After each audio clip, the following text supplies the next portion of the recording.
bleed green? Are you an ultimate Eagles football fan? Well, you're in the right place.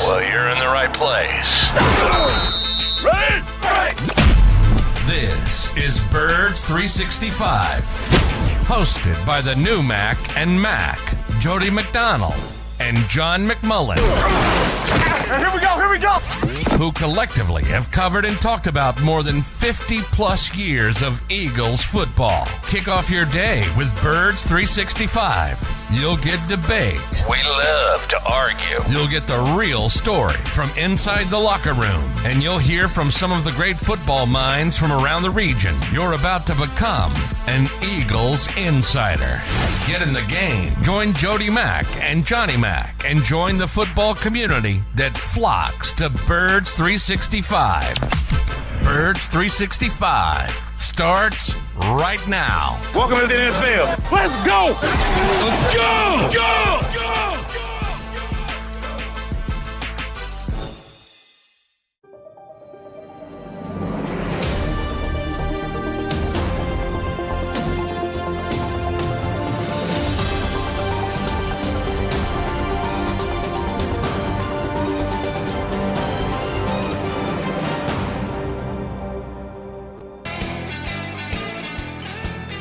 Countdown continues. It's getting that much closer. The start of an Eagle season.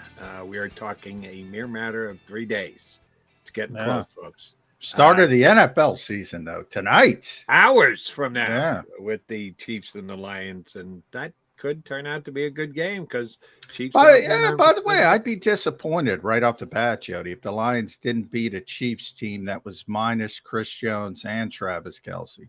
We'll see if Travis Kelce. I was going to say, we don't know that Kelsey's not. No. But they're going to test him out this morning, supposedly. But if he can't play, I'd be disappointed if they didn't beat the Chiefs, honestly. Those are two really good players. Really good players. Yeah. If you're rating the top three players on the Kansas City Chiefs, those would be 2 out of 3. Yeah, another quarterback guy's probably in that mix, but that's 2 out of the 3 best players. That's pretty important to be without. Yeah. And it could change the outcome of that game. So it'd end up being hopefully a very good competitive game that keeps us up later than we're used to or later than we want to be if we got to be up here and do Birds 365, which we will be tomorrow on a football Friday. But first things first, the Thursday, which means after a Wednesday media session / practice for the Philadelphia Eagles. Johnny Mack, did you learn anything about what the Philadelphia Eagles are going to do with their special teams after we signed off the air yesterday and you spent time in South Philadelphia? Yeah, I think I learned quite a bit. Number one, Aaron Cepas is going to be the punter. So, yeah, I mean, he was out there holding for Jake Elliott. Because they were doing some special teams work at the beginning. And I would have bet good money that there was no chance they were going to do special teams at the beginning while you guys were there. Yeah, that's a good point. They would keep that under wraps till after they say, all right, you guys can leave now and watch you guys walk out the door. Yeah. All right, special teams. Comes as a surprise they actually let you. Yeah, a little bit because Boston also was the first team kickoff returner, an indication that he'll be active. Because we talked about can they keep 4 running backs active? Well, if they can't, it's going to be Rashad Penny down, not Boston Scott. So we'll see how that shakes out. But yeah, Aaron Cepas is going to be the punter. They didn't sign a punter, obviously, for Wednesday practice, so they're going to elevate him. And yeah, they made it very clear when they cut, because that news broke. I don't know if you remember, Jody. And in fact, I think our own Derek Gunn was the first one who had it. And D Gunn was like, they're cutting Cepas, and everybody was excited. And not D Gunn, but fan base doesn't like Aaron Cepas. And then a couple minutes later, D Gunn got the clarification. Well, we really like him. He might be back. We're going to take a look at some other punters. They made it very clear behind the scenes that this is probably not the end of Aaron Cepas in Philadelphia. And they worked out 4 guys. And from what I was told, if they saw a clear, definitive upgrade they'd go in that direction, obviously. But if not, they're comfortable with Siposs. And, there's two parts of it, the punting aspect and the holding aspect. I brought that up a bunch of times. Now, look, kickers sometimes they're weird animals. And if they get comfortable with somebody, you don't want to mess with that necessarily. Jake Elliott has been phenomenal with Aaron Siposs. He's very comfortable with the operation, so to speak, as they call it. So you're affecting a couple of things. And basically, I think the Eagles extended the tryout 3 weeks. Like, if Aaron Siposs goes out there and kicks another Kadarius Toney-like punt and Marcus Jones takes it back and wins the football game, I think he's out of here. So it wouldn't even be. He might not be allowed back on the plane from New England. It wouldn't even be necessarily a 3-week continued tryout. But as long as he keeps going and he's competent for 3 weeks, I think he's going to be back on the roster. So they extended sort of the decision-making process. But that's number one. Number two, I mentioned with Boston Scott. And then one of the I just mentioned Marcus Jones, because Marcus Jones, I mentioned yesterday on the show, he's the best punt returner in football last year, all pro. And he's very good. And to me, it was like, all right, you lost Zach McPherson, not the Eagles' fault, but he was their best gunner. Josh Jobe was their other gunner. He's left practice with an illness yesterday, but he seemed fine. I saw him afterwards. I think he'll be able to go. So I think he'll be one of the gunners. Well, I know he'll be one of the gunners. And then the other one was a little bit of a surprise. I was told by a team source that it's probably going to be Sidney Brown, which tells me two things. Not starting at safety. And he's probably going to be the other gunner. And, I suppose that's how they were doing it in practice, I was told. And I suppose they could say, oh, we did a bad job and switch it. Calais Ringo was the second team guy.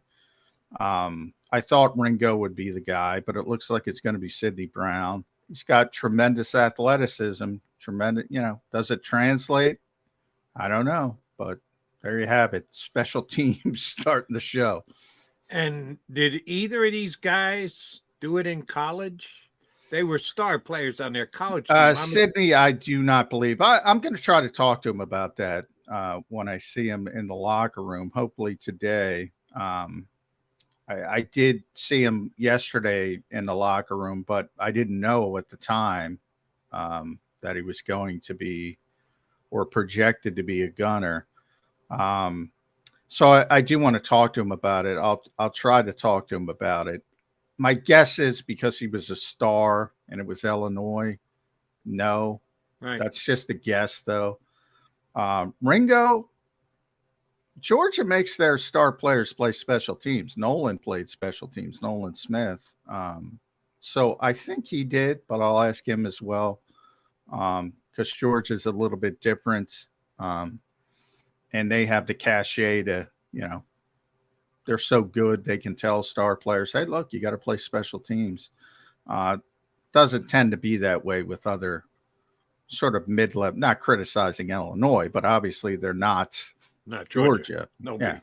And he's a star player, so generally they don't play special teams. Do you expect Nolan Smith to play specials for the Eagles? I do. Right off the bat? Yeah, I do. Right? Not a lot, but I do. He'll be out there. He'll be out there. I think out of necessity they're going to have to, and that's a nice test week one. If the Eagles come away with a win, find a way win the game, and go up against the best punt returner week number one, then you could either build a little confidence and or realize, okay, we've undersold special teams all off season, including putting the roster together. This has to be dealt with right now. So a nice little test for week number one. And the Patriots will be a test in a couple different ways, Johnny Mac. One of which is, they're going up against Bill Belichick and Bill O'Brien, new offensive coordinator for the Patriots, because their offensive coordinator from last year is in the Eagle locker room, and his name's Matt Patricia. I laugh when you say offensive coordinator, but yeah, that was a strange setup. You have to give him a title. And I'm sorry, the individual who calls more plays than anyone else over the course of a season, to me, No, I'm not considered the talking about offensive you. coordinator. I'm laughing at the Patriots.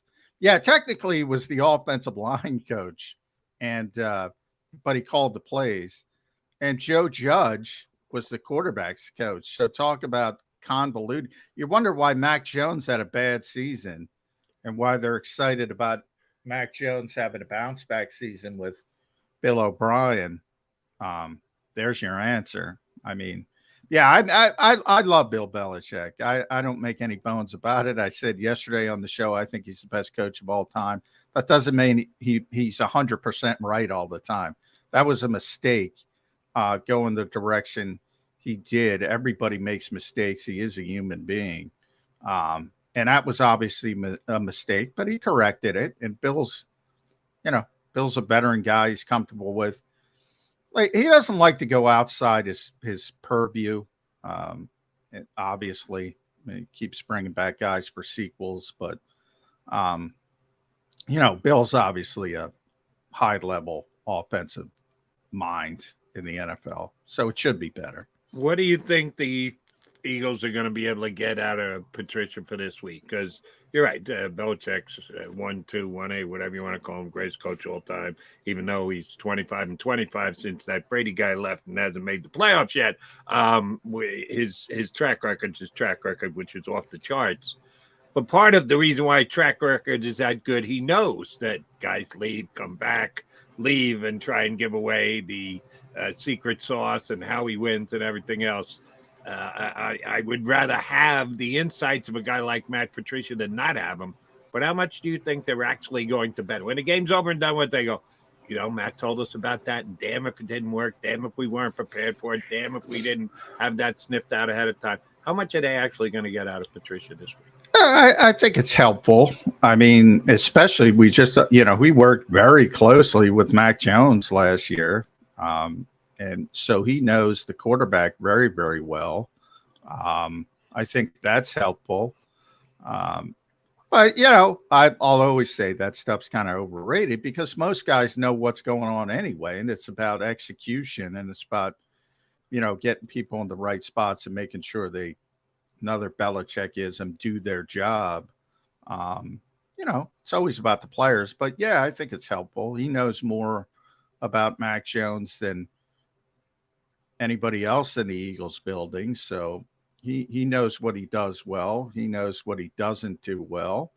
And I think he's helpful this week, more helpful. He's helpful every week because he's a good defensive mind, but I think he's even more helpful this week than the average week. All right, Johnny Mac, I was thinking about this before the show, and I said, all right, John's running out of here. Les Bowen's going to join us coming up in a little over 5 minutes from now. Johnny's got to get over to South Philly, so Mark Barzetta is going to jump in for him in hour number 2. Last year, once the season got underway, there was some changing in the roster, but not a whole hell of a lot. And you guys covering the team would get your inactives every single week. It would come out at a specific time, and you'd find out who was not dressing for the Philadelphia Eagles. For the most part, it was the same guys week in and week out. Some little changes from week to week, depending on injuries, this, that, and the other thing. But a lot of guys were on that same list every single week. It's going to start again for you this Sunday, Johnny Mac. You're going to get that inactive list again, and it could be a bunch of guys that are there all year that the Eagles are protecting and might not find a roster spot to be able to play them, not elevated to the 46, but on the 53 all year long. This year's a little tricky, cutting it down to decide who will be the 46 playing. And, oh, by the way, it really should be doing math, 53 from 46 from 53 is 7. You got to find 7 guys. You really know it's going to be 8 because Sipas is going to be at least week 1. You don't think they'll elevate Sipas. Why would they elevate Sipas when they've got 3 weeks that they can just move him up from the practice squad, make him active? But if that's the case, that's just one more guy they got to sit. Yeah, I mean, I would argue they're probably going to elevate 2 players, to be honest. Obviously they have to elevate Sipas. So, yeah, that adds 1. But I also think they might Nicholas Morrow would be my guess. They only have 3 linebackers, just from the standpoint of, what if somebody gets hurt, plus he can play special teams. So I think they're going to elevate 2 players.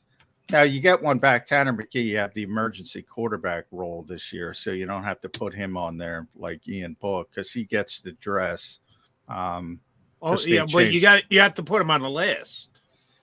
No, he's the emergency quarterback. Right, so. but he's one of the guys who is inactive. He only becomes active if he needs to be active.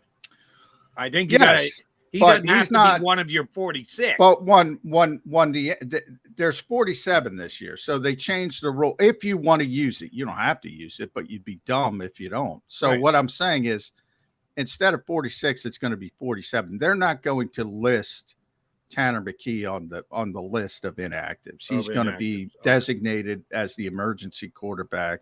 They used to have this rule. They had the rule. They stopped the rule, and now they're bringing it back. So, all I'm trying to say is, like last year, we always joked it was the sermon from the book of Job. They hand out the list of names. He will not be on that list. So, just from a bookkeeping standpoint, the emergency quarterback's not going to be on that list.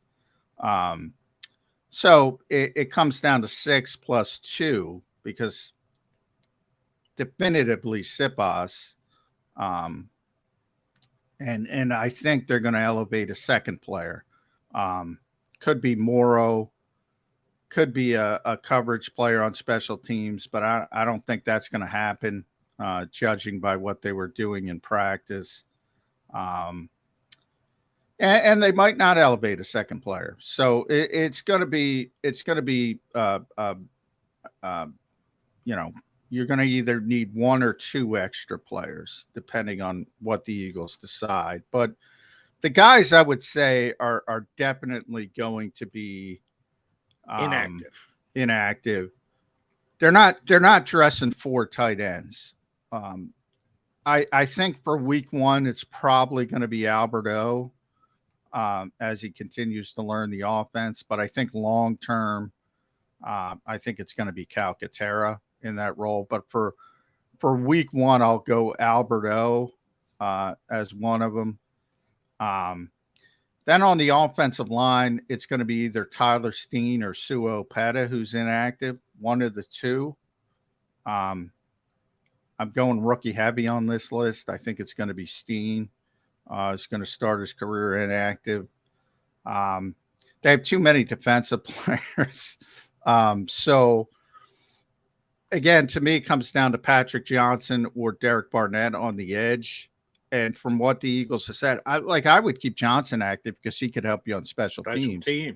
But they keep saying Barnett's going to have a role. So unless they're lying to me, and it wouldn't be the first time, but for now I'm going Patrick Johnson as inactive.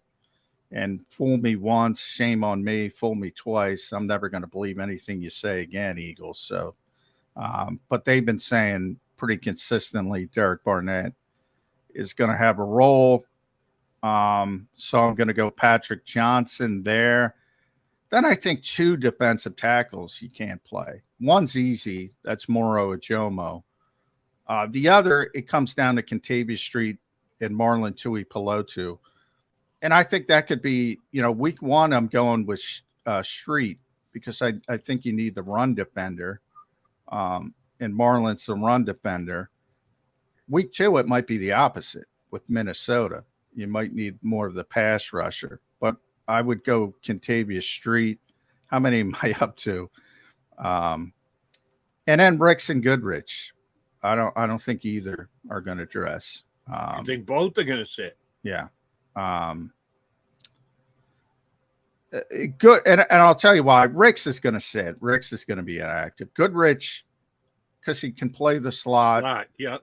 But you have Justin Evans. Justin Evans can play the slot. So that's my thought process behind that. And I think if worse comes to worse, they just put Justin Evans in the slot. And that's how they handle it. What if Justin Evans is their starting safety? Yeah. Can't play both. But, you can, as CJ proved, last year when Avonte Maddox came out, CJ was the starting safety. And then he moved down to the slot when they had a slot, and Reed would rotate in. In this case, if Justin Evans is a starter, if you need a nickel because Sabante gets hurt, God forbid, you roll him down to the slot and Terrell Edmonds comes in. So they did it last year. So why can't they do it this year? Now, they have more confidence in those players from last year, but that's my thought process on Goodrich. All right. Sounds like he wasn't in the gunner mix, but was Goodrich? Goodrich didn't play all that much last year. I think part of the decision on that last defensive back is going to come down to special teams and who's going to be part of the coverage. Well, that's part of my concern. So the one side was Job. We know Job's going to do it. And Oz, Olamide Zacchaeus was the other backup there. And by the way, he's also going to be the punt returner, I think, because I don't think they're going to elevate Britton Covey. And then the other one was, as I said, Sydney and who am I missing? Ringo. And then Rick's was third team on one side, and I forget who the third team was on the other side. And the thing about punt coverage is the gunners don't make every tackle. No. They're the guys who are most easily seen because they're split out and they get down there the fastest. You got to have guys that are, quote unquote, part of the line that get downfield and make tackles too. So it's not just all about the gunner. You got to have the punter and you got 10 other defenders. Somebody else got to get down there and make a tackle. So it'll be very interesting to see what they do week one because they are facing arguably the best punt returner in the game. All right, he's John McMullen. I should know his name by now. I'm McDonald. We are Mac and Mac here on Birds 365. I see in our green room with a green shirt on because he's not in front of a green screen. He's ready for the season. He wants to talk Eagles with us. Les Bowen joins us next here on Birds 365.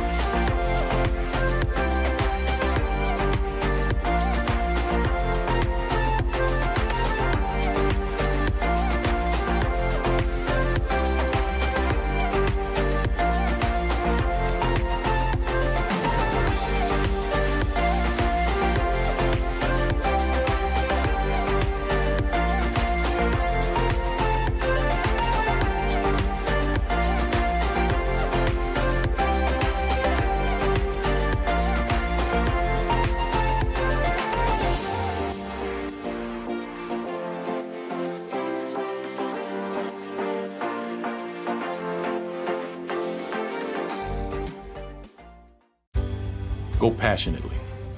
Go fearlessly. Go confidently. Go Birds! Go confidently towards your goals with First Trust, Philly's hometown bank for nearly 90 years, and the official bank of the Philadelphia Eagles. We're focused on getting you over the goal line. So go with conviction. Go with trust. Go Birds! And go forward with us by your side. First Trust Bank, the official bank of Philadelphia dreams. Oh, and go Birds.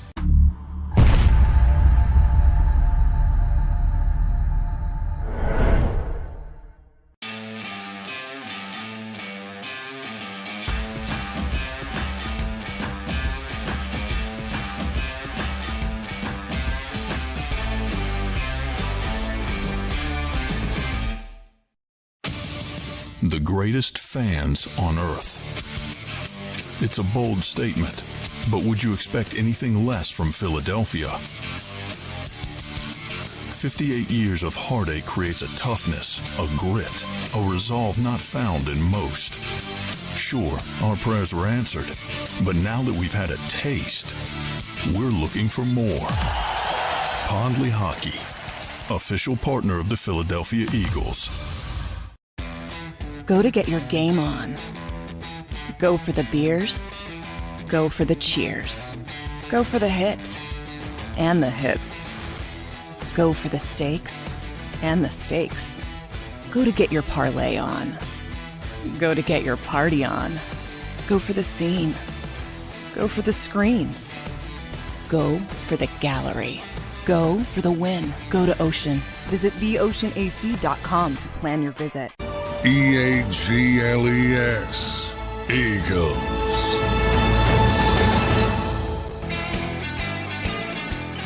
Mac and Mac guys here on Birds 365. We got our buddy Les Bowen. You got to check out his podcast, Bowen on the Birds. And he hops on with us when we ask him for his insights. Les, here's where I need to start today. Okay. You were still on the beat for Sirianni's rookie year, right? No, you. Oh, yeah. Yeah, okay. Well, sort of. Part of the year, yeah. Okay, so part of the year. At any point during that year, did you suggest to Nick Sirianni should give up play calling and allow Shane Steichen to Oh, man, we got to go down this route. Yeah, that was exactly, Nick. I said, Nick, this, you're 2-5. This isn't going. No, what a ridiculous. Yeah, I figured it was you, Bowen. I didn't know if it was Gannon, but I know somebody had to get in his ear and make him give it up. So I thought maybe it was you. So I guess you guys saw it, and Marcus Hayes has a column today that basically refutes that an Eagle source says this this is a total fantasy on Jonathan Gannon's part, that it never happened, which doesn't surprise me at all. He said about 12 things now, starting with the media. He's not good with messaging, Les, and I like Jonathan personally. He's not good with messaging. Yeah. Here's how I describe it. I read the piece. I think it was Zach Keeper, so I want to give him credit from the Athletic. Yes. Like, I believe that was his advice to Nick Sirianni as sort of friends and colleagues. From the standpoint of Nick was, because I think Nick, and by the way, I say that because he told me that. He said, F it. He told me that numerous times. He said, what do I care? But from Nick's standpoint, there was a concern. We've talked about it on this show. I'm sure you've talked about it. When you give up play calling, when you're hired to be a play caller, and when you give up play calling, that looks bad. That's like, oh. So I think from the standpoint, I think what happened is Nick was telling Jonathan he was thinking about giving up play calling, and he was like, but I'm going to look bad. And Jonathan said, F it. Like, that part I believe.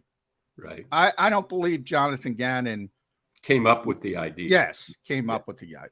So that's kind of, and he's really bad with messaging. Like the talked about the reporters like you, Les, and me, and we said, oh, Jonathan Gannon should be fired. That never happened. He kind of conflated it with WIP. And by the way, he told one of the Eagles PR guys he wanted to apologize to us, the beat reporters. I don't think they gave that information out. They gave it out to some people, but not everyone. So I think it was conflated. He's poor with messaging. He really is. And he's got to tighten that up. But I in other words, part of the story I think is right on, but no, I don't think Jonathan Gannon said, hey, Nick, you should give up play calling. And Nick said, yeah, it should, Jonathan. Let me just add one thing to it. If and the quote was, hey, if we're 3-14, we're all going to get fired. Okay, so then guess what? Enjoy your year in Arizona, John, because you're going 2-15. And if you're right, you should get your ass fired when the season's over and done with. Well, yeah, they might. I mean, it's they're tanking, but it purposefully. You kind of have to, when you're in that situation, you have to keep guys together and focused and believing that they're out there for a purpose. I don't think the NFL is a good place to tank. No, it's not. People are going out there putting their lives on the line, more or less, every week. The careers are so short. Every year is so precious to you as a player. You're being asked to play for a team that isn't trying to win. I think that's a lot to ask. Agreed.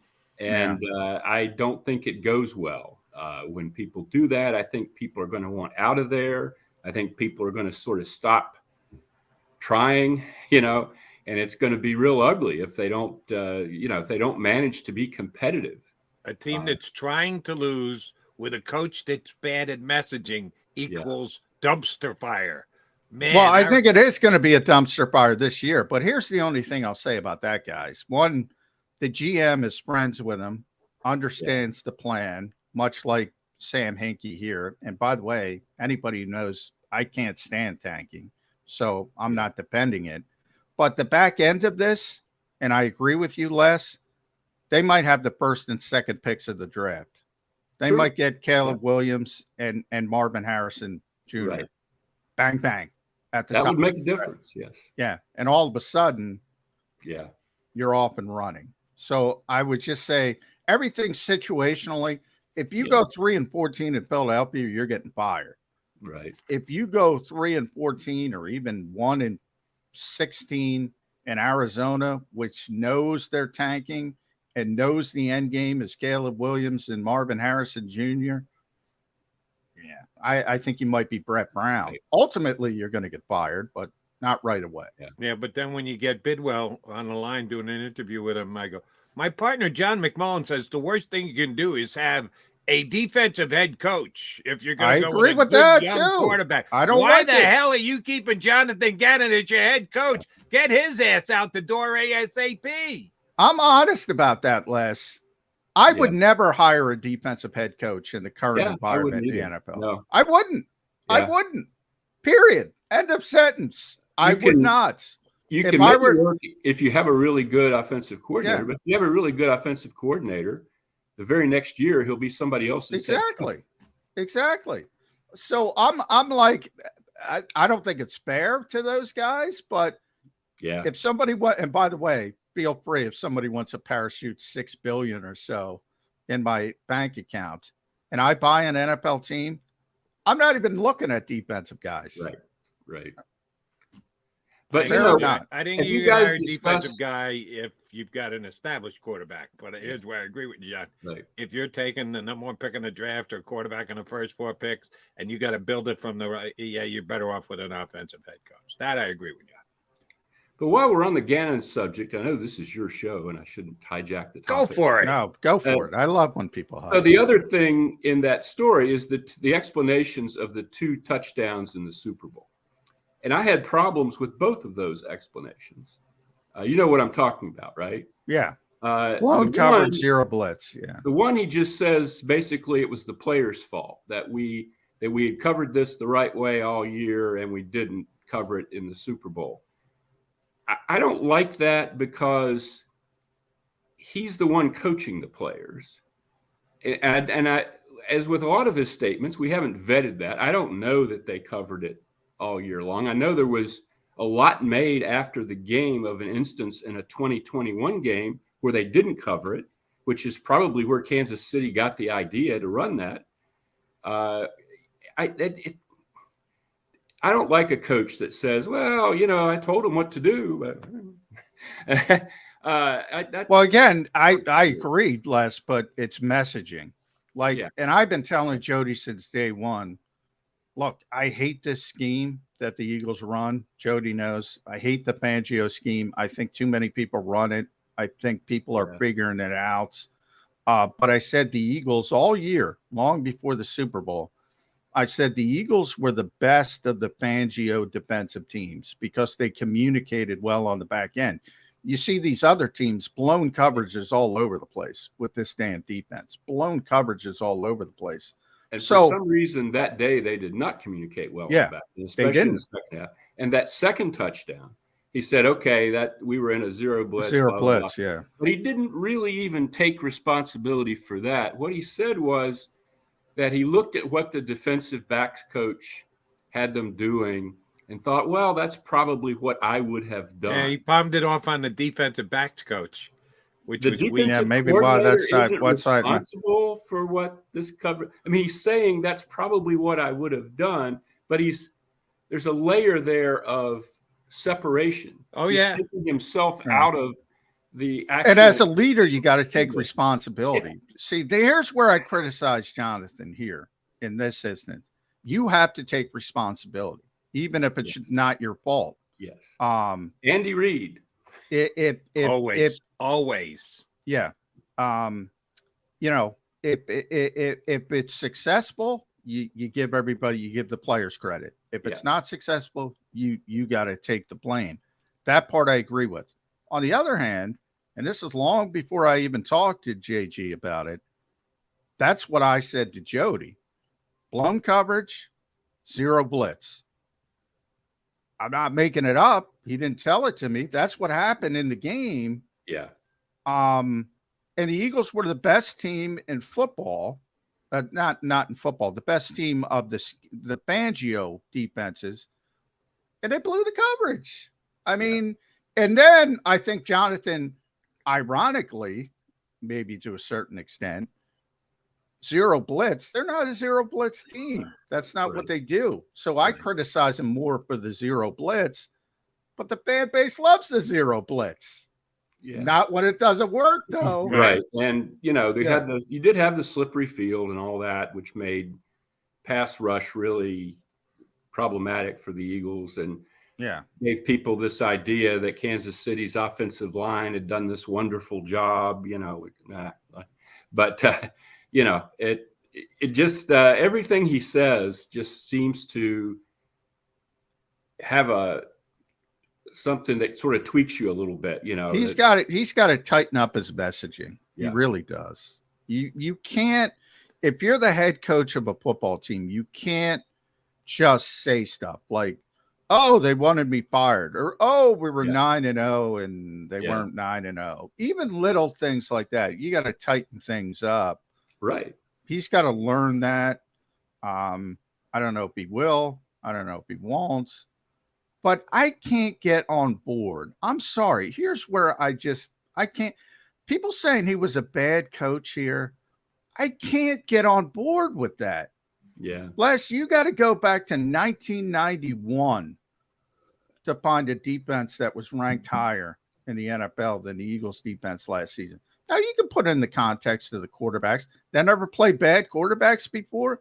You were here for the Andy Reid era. I remember Andy's success, the NFC East was bad. Andy would get that all the time. Well, who are you beating? Yeah, it was. And I remember this with Jim Johnson. I mean, we had maybe my first year covering the Eagles. Peyton Manning showed up one day at the vet, and nothing Jim Johnson did made any difference whatsoever. Yeah.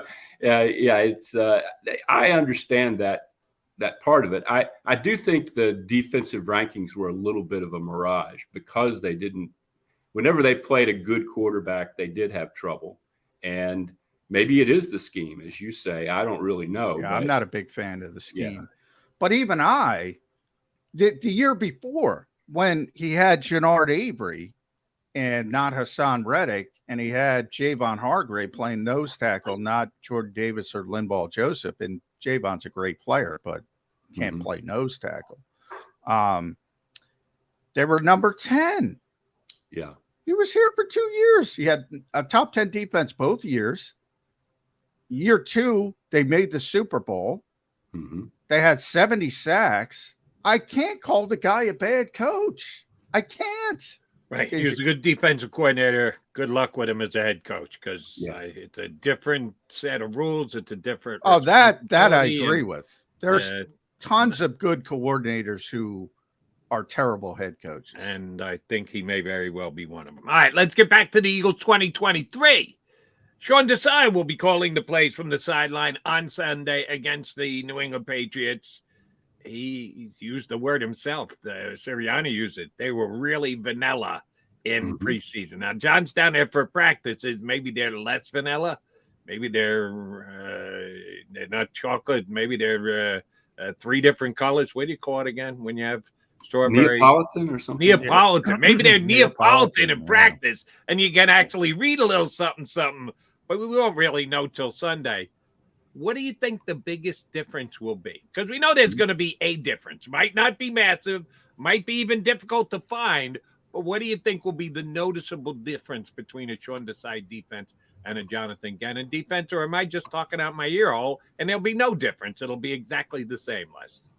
Well, I'm hoping the biggest difference will be kind of a hard to quantify difference, which would be that they'll adjust. When people do the same thing over and over again and it keeps working, that they'll, change it up a little back there. But Aside from that, I think up front, they have so much talent. They have way more talent than they've ever had before. They can do a lot of things. They can play 5-man fronts, 6-man, with a couple guys dropping back. They can do all kinds of things. They don't have linebackers, but they do have defensive linemen who are incredibly athletic and talented. I'm expecting to see a lot of, Nolan Smith is out there, but there's 4 or 5 other defensive linemen, and Nolan Smith is sort of a linebacker and sort of a lineman. And I don't know. John can tell me whether that's realistic or not, but I would say this, Les, about Sean Desai. I think Sean spoke yesterday. Mm-hmm. I don't know if anybody listens to Sean, because I'll bring up Jody. He's a little vanilla. He's boring. Yes. But for the 10th time, I think he said philosophy of eliminating explosive plays. Yeah. I'm written out, direct quote. You don't want to give up a chunk real estate of yards. It doesn't really match. Like, you can't just apply that to one player. It's a scheme thing. Mm-hmm. Defensive structure is not to give up big plays. We're not in the business of giving up free yards. We want people to earn things on us and make them work to earn things. I think he's got to hit people over the head. This is the 10th time. And by the way, Les, this is a Nick Sirianni thing. Nick Sirianni thinks that is the toughest way from an offensive standpoint. In other words, he looks at the defenses he has difficulty with, and he believes they're the ones, the Fangio defenses, that limit explosive plays. And that's his one goal. Drive. Yeah, that's his one goal, and it's not changing. And he's told people 10 times, and they won't listen. It's amazing to me. They're playing the same scheme. Is it going to look a little bit different? Yeah, because they have different personnel. But here's my problem. You lose C.J. Gardner-Johnson, playmaker. You lose T.J. Edwards. You lose Javon Hargrave. The personnel's not as good. So there's some upside with Nakobe Dean, but how quickly do you get there? Yeah, I don't have any. We've talked before about Nakobe Dean. I don't have any idea what to really expect. I know expectations are incredibly high. I just haven't seen enough to buy into that. I saw what he did at Georgia, but this is the SEC, so I don't know. But I don't. As far as losing Javon was a great pass rusher for a defensive tackle. He was a terrible run defender. Yes. I do think there's enough talent there to more than make up for that. And that's a big statement, I know, but there's so many, with Carter and Davis and Williams, I just think they can piece together a group that can be fresh. Oh, I agree with you with the front. I mean, they're so talented up front. That my concern is the, right up the middle, linebacker, safety. That's my concern. And that could come into play this week. The Patriots can throw it to the tight ends a lot. They have Gesicki and Hunt. Hunter Henry. Hunter Henry. Yeah. I almost got his name right. That was close. And they will not want to, with their offensive line, they're not going to want to be standing back, have Mac Jones standing back there, trying to find Juju Smith-Schuster 80 yards down the field. I think they're going to throw the tight end and they're going to run, and we're going to see if the Eagles are able to defend that. And I think it'll be interesting. And that's the type of defense they want to play. They prefer you to run the football, and they think they'll be able to get off the field often enough that you won't be putting up points. No chunk plays. They're playing right into the Fangio defense that the Eagles like to play. All right, enough about the defense. We should talk about the Eagles offense, because as much as we focus on the defense and Gannon and where they rank, whatever, let's be honest. The Eagles are in the Super Bowl more because of the offense than they were the defense. We can note the ranking of the defense and give it its proper due, but the Eagles were a better offensive team. They were a defensive team, and they're going to be a better offensive team this year than a defensive team can they be a better offense than last year's offensive team, Les Bowen? Yeah, I think so.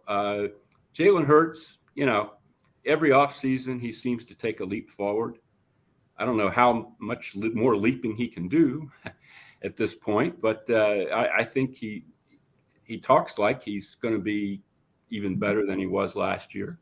I think the running backs room they have now, they won't have a 1,200-yard rusher like Miles Sanders, but they'll have backs they can throw to if they want to do that. That was not a weapon they used last year. I think the receivers are excellent. The third receiver is still, wide receiver is still kind of iffy, but that's not a big deal. They've got the two main ones, and they've got Dallas Goedert. The offensive line, right guard has changed hands. I'll be shocked if that's a big deal, if that really causes them huge problems. I do think this offense can be better than last year. I think there were times last year when it wasn't efficient, that it left points on the table. Jalen would talk about that after games. And I think there's an opportunity to really tighten that up and be just a dominating offense this year. We kind of forget, because the Super Bowl and the playoffs kind of are what's in the front of our minds. But there was a point in the season where people were calling Jalen a game manager, that he wasn't that good a passer, that, blah, blah, blah, blah, blah. We saw late in the season, or at least in the playoffs, that he certainly can be a very devastating passer and can put up big numbers there. He doesn't have to run the ball in himself as he was doing early in the season. I think we'll see less of that. I think we'll see fewer offensive touchdowns from Jalen Hurts on his feet and more through the air. I think their offense can be better. Maybe he was a game manager when his shoulder was hanging by a thread, but he's still able to win games. That's actually a positive. But when he was healthy, I think it was week 2 in Minnesota. Speaking of the Fangio defense, and a crappy Fangio defense, they came in and said, all right, he's going to have to throw the ball to beat us. Yeah. And he just killed them. Yeah. So from week 2 on, you kind of knew, all right, they were off and running offensively. I'm with you, Les. Their offense is going to be very good. It's just a matter of how good. Special teams, though, boy, there is a third base. I don't know if the Eagles know that anymore. They used to know it when Harbaugh was here, when Dave Fipp was here. They don't seem to care about poor Michael Clay, and it's Michael Clay day, so Michael's going to talk. I don't know about what. He's got a practice squad punter. Yeah. All his coverage guys are gone. Yeah. What the hell are they doing on special teams? Well, I was going to ask you, is this a Sirianni thing? Because this has never been, in 20 years of covering the Eagles. Yeah, they always had. Yeah. There have been years when it was up and down, or they made a bad decision, like the year Rory Segrist was in charge. Yeah. But it's a focus that they've maintained for many, many years through several coaching staffs, and it just doesn't seem to be there anymore. Is Howie Roseman not going to take, some charge of this and say, look, we can't be losing points every week on special teams? Do you really believe that, Les? That he could do that? If you've got the construction of the roster and you got 100% to give out to who's pulling what strings and getting it done, do you not believe that Howie's about 75 to 80% of it, and the coach is getting his ear and talk to him, he listens, and it may affect what he thinks, but he's the guy who's eventually going to make the call. I'm not dropping this on Sirianni's plate. This is Howie.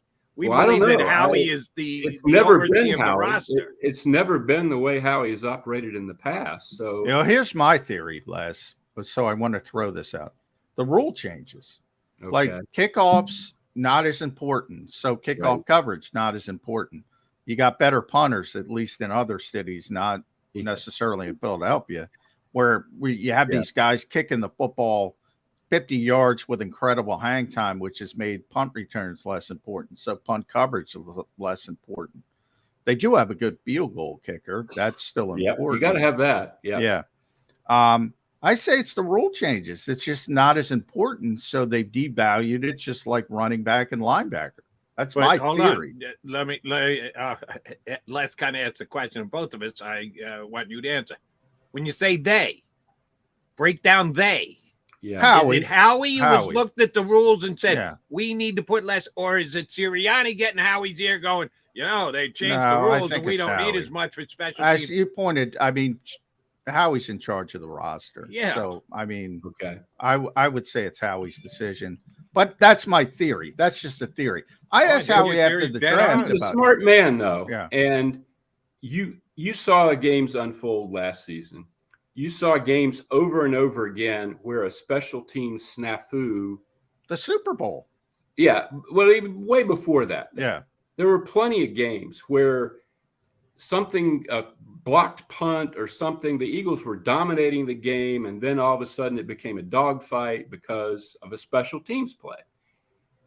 You've got to see that. I mean, he's watching the games. I just don't understand. I don't get it. That's my worry. Week 1, Marcus Jones is the best punt returner in football, and the Eagles don't have coverage guys. And Belichick always has good special teams. And it's not just returns. You could block a punt. You could block a field goal. You mentioned that Minnesota game from last year, John. The play I remember from that game is the blocked field goal where the holder had to run down a cornerback to keep a touchdown from being scored. Yeah. I mean, you just can't have stuff like that and win the Super Bowl. You can't. And if they're going to be like that again, I don't know.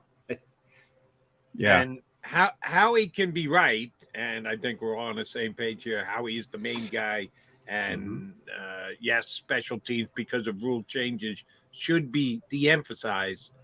You can always overdo it. You can come to the right conclusion, but then overreact and play your hand too hard and say, well, it means nothing. Well, no, it means less. There's a difference between less and nothing. And I hope that Howie hasn't overplayed his hands and going special teams. I think it's a legit concern for the entire season. I know of a perfect example of what you're talking about, Jody, from Andy Reid. When he was in Green Bay and he had Brett Favre as his quarterback, he was the quarterback's coach. He felt Favre was much too dependent. They had a dominant receiver. I'm going to say the wrong guy. It wasn't Shannon Sharp. It was Sterling Sharp. Sterling Sharp. Yeah. Sterling. Yeah. Well, they got rid of Sterling Sharp, and Favre suddenly started distributing the ball all around, and Andy thought this was better. So when Andy got to the Eagles, he didn't want to have a dominant receiver because he thought Donovan McNabb would just throw to that dominant receiver. Well, we saw how that worked out for years and years and years before he gave up on that idea. It was, again, he started with a good premise. Boy, that's a delicate balance. That's a good point, Les. That's what it's all about. The balance. Yeah. You want to move the football around, and if you get somebody who's too good, I get what Andy was thinking, but Todd Kingston and James Thrash. All right, at Les Bowen, not less or nothing here. Our less is more. Right. So I would say that listen to Les's podcast. I was on there, by the way. Fun time. Yes, you were. And this week I have Ben Volin from the Boston Globe. Yes, Ben. Our friend. By the way, I think Ben, I don't know if you guys saw, ask him this. I believe Ben was the one who asked Bill Belichick about long snappers. And he went off. You guys got to look for this. He went off on a 10-minute history lesson on long snappers and special teams. It's unbelievable. It is unbelievable. So when you leave the show, and make sure you listen to the second hour, but go find Bill Belichick talking about special teams. I certainly will. Yes. Yeah. And ask Ben about it, because I think Bill said Ben a couple times, so I assume it was him. He just went off. And when you ask him about the history of football, he's unbelievable. Now, if you ask him about his players, he's terrible. Yeah, it's terrible. But all right, highly recommend. Since this is the last time you'll be on our show before the game, if you want to give us your insights, game number one, you can. If you want to paint broad brush strokes, feel free. But you got to tell us what kind of a season you think the Eagles are going to have, Les. Oh, the season. Okay, I was prepared to predict the game, but you want. All right, well, I'm giving you your choice. I'm letting you go anywhere you want here. Either narrow focus Sunday versus the Pats, or tell us how 2023 is going to end for the Eagles. Well, I'll do both. The game, they ought to get through it. I doubt that it'll be a masterpiece. They don't play the starters in the preseason. Bill O'Brien, nobody quite knows what to expect there with him and the Patriots offense. I see a tougher game maybe than they want, maybe like a 25-22 win or something like that against a pretty good defense. The season, I'm saying 12-5, something like that. And that's not, that's fewer wins than last year, but it's a much tougher schedule on the back end. And I just don't think, they can be 14-3. If they're 14-3 with this schedule, that's a good your team. Super Bowl before the end of the regular season, because that would be incredible. But I think, unless people get hurt, this is a great team. Les, great stuff. We appreciate it whenever you come on board. We're going to have you on plenty during the season. Thank you much for doing it today. Enjoy the game on Sunday. Thank you, guys. Take care. Thank you, Les. Couldn't do a lead up to Eagles first game week without Les Bowen. Love when Les comes on with us. Been covering the team for a very long period of time. All right, Johnny Mac, are you South Jersey, South Philly bound? What do you got today? Brian Johnson got moved up. So now he's at 10. So now I got to speed up. The Eagles just moved that up while we were on the air. What time was he supposed to talk? After practice. So at like 12:30. But now I got to race down there like a lunatic and hope there's no traffic on 40. I'll tell you, this team is killing me, Jody, with the late schedule. Hasn't even started yet. They're already killing you. Right. All right. Yeah. Anyway. Johnny Nobody Mac's cares. gotta get Inside baseball. Yeah. Hi, Mark Farzetta. I see you in the green room. There he is. Inside the car for John McMullen is where he's got to get down to South Philly as soon as possible. All right, yeah. Mark Farzetta coming up next. Johnny Mac, you and I tomorrow. You're going to be leaving at 12:15, 8:15 tomorrow. You're going to give us a solid 15 minutes. Well, who knows? Yeah, they'll move up Nick Sirianni till 8:30. Yeah. So good luck. Starting to get a complex. I think they're doing it to me specifically. To Screwbirds 365. Yeah. Thank you very much, Philadelphia Eagles. All right, Johnny Mac, safe travels. McMullen's off to South Philly. That means Mark Farzetta is going to jump in for him. We've got a good second hour guest coming your way as well. So stay right here on Birds 365.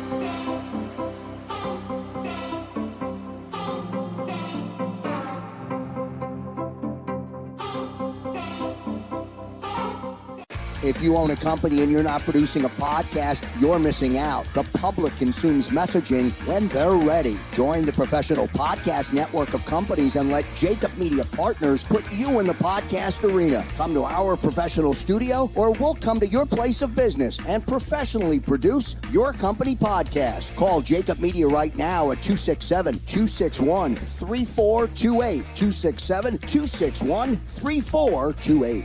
Heading down the shore, have a ball once more. Here, imaginations run wild and time stands still. Because here, you can find the best of the Jersey Shore, all on one 5-mile island. So leave the old you behind and get lost in the woods.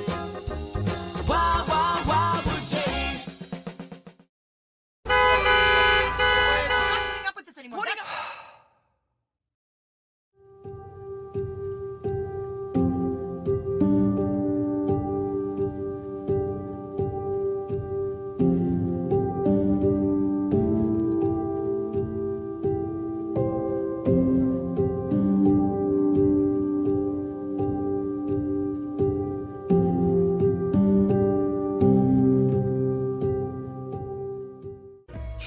and save in southeastern PA and Delaware with Colony Pools this football season, and let the experts close your pool with a custom Merlin safety cover in green for the birds. And if you join our Winter Watch team, we'll give you another 20% off, and Colony Pools will handle it all.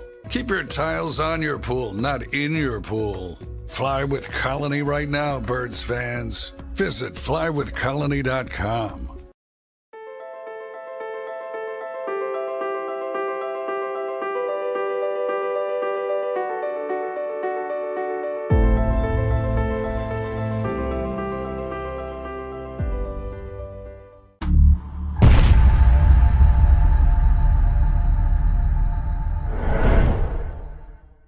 EAGLES, Eagles.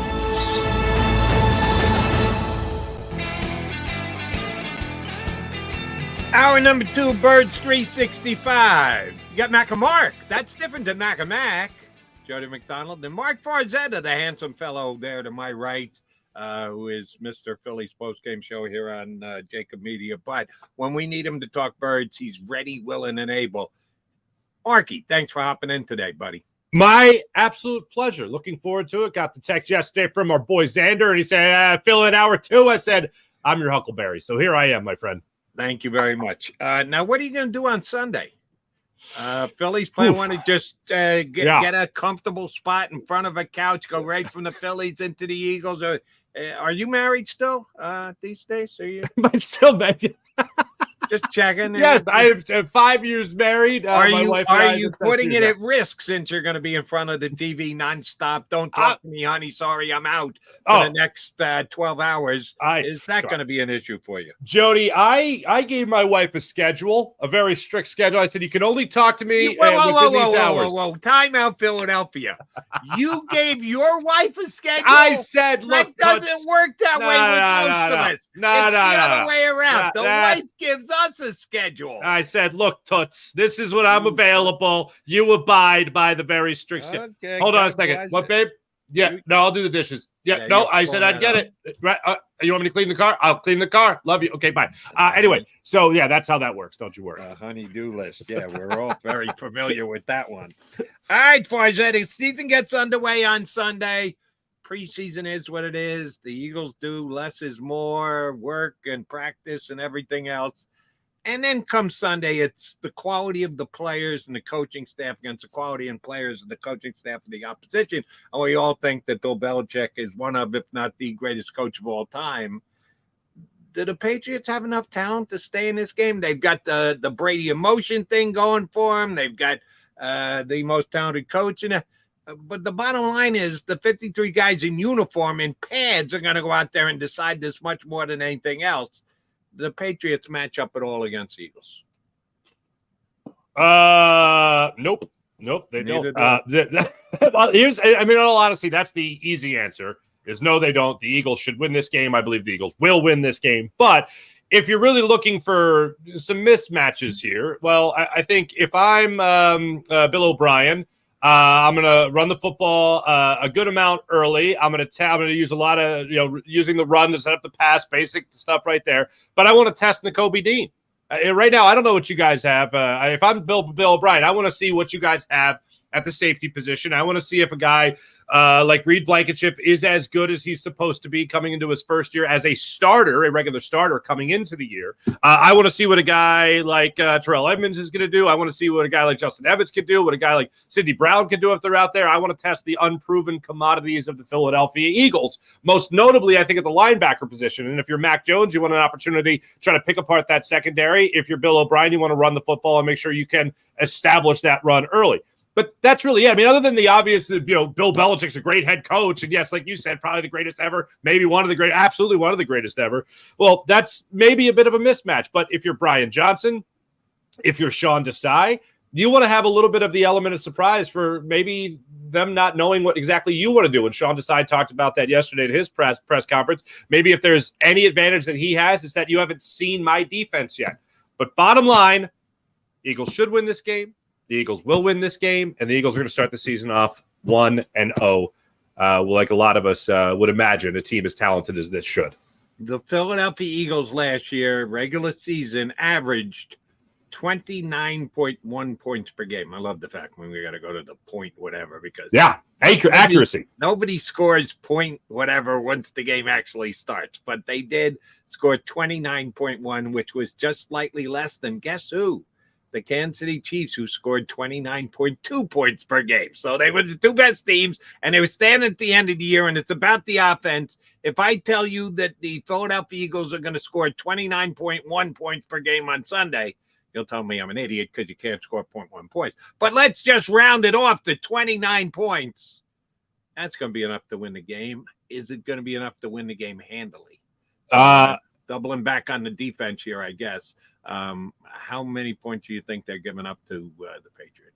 I think they give up some. I think they cover. I think they come in the lane of around 17 to 21. Like I think they're going to be in that range. I think there's going to be a couple of things that's going to catch this defense off balance. I just don't, or off guard.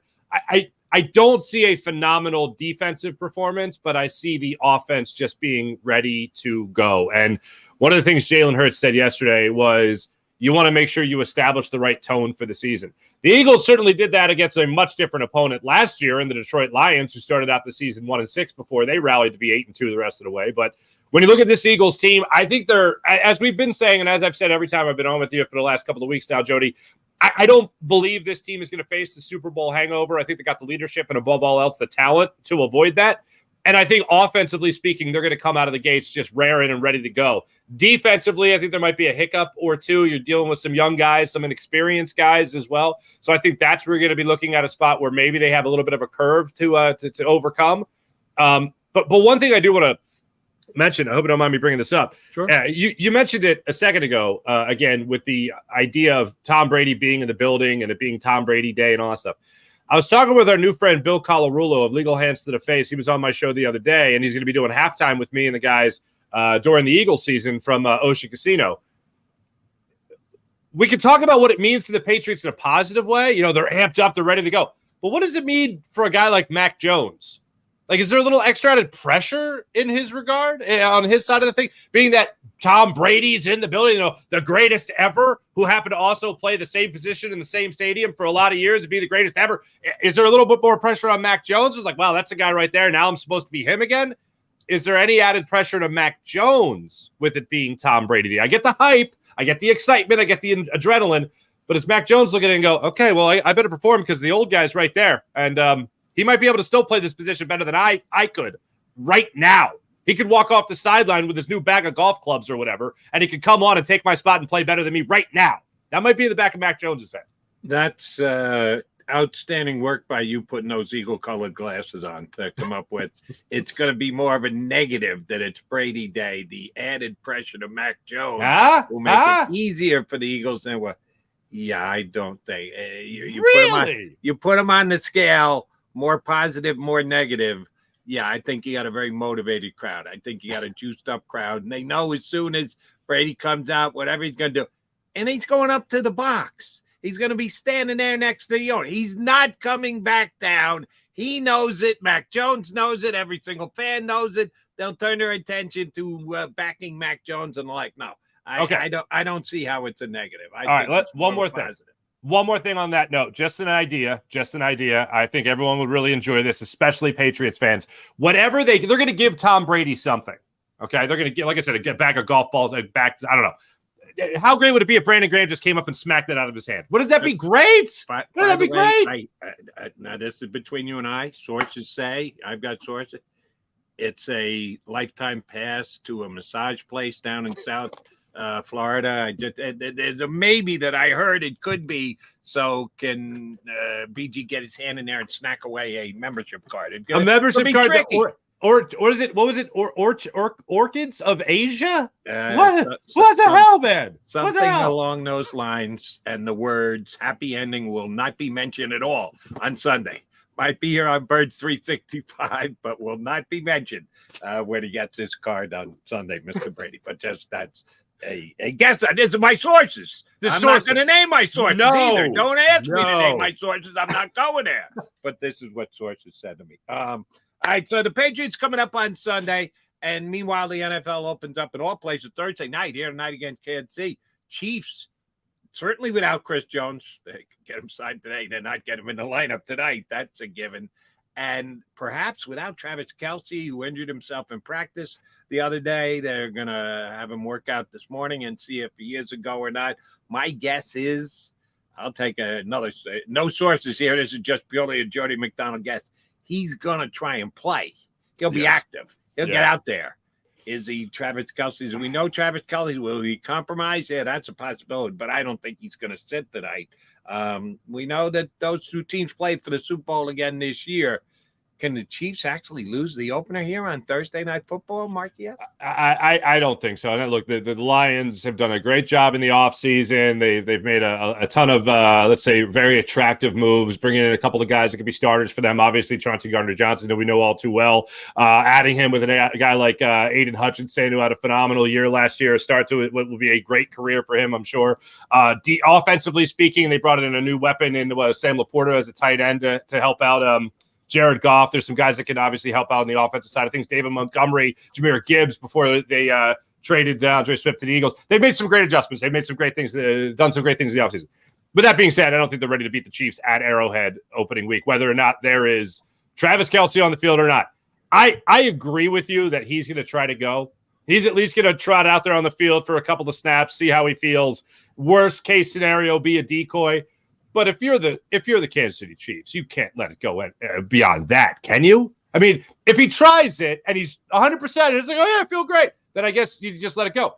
But if there's a little discomfort, then you got to get him the hell out. You can't have him start out week 1 with a hyperextension on Tuesday and have him play on Thursday full bore. Yeah, that's insane to me. I do think they will attempt that if Kelce says. Because Kelce's the only one who knows what his percentage is. Yeah, sure. If he tells you he's 100 and he's actually 40, how the hell are you going to know? You got to take the guy's word for it. And I think he will blatantly look Andy Reid in the face and lie and tell him I'm damn close to 100%. They got to watch the swell. Yeah. I'm sorry. You do think they will give it a go? I think he's going to play. Now, we'll find out early enough. See, here's the beauty of it. You can say whatever you want to say. He's going to go out. He's going to work. He's going to come over. He's going to talk to the trainer. He's going to talk to the coach. And then you go out and you watch a couple plays. You go, yeah, nice try, buddy. You can't move. You can't change direction. See you later. Bye. And then they're going to be stuck with that roster spot. But I think for sure he will dress for tonight's game, just a guess on my part. All right, John and I talked with Les Bowen last hour a lot about the defense, about Jonathan Gannon's old defense, which is now Sean Desai's defense. He is bent over backwards to tell everyone that this defense schematically is going to be the same as last year's, that it's all about not giving up the chunk plays and that they're going to make a team work to get the ball down the field and not worry about guys making 50-yard catches against them. I want to see something a little bit different.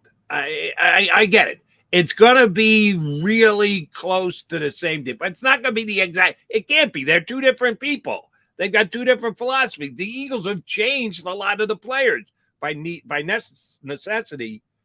What's going to be the biggest difference on defense between last year's Eagle defense and this year's Eagle defense? And will we even see any of it week number 1?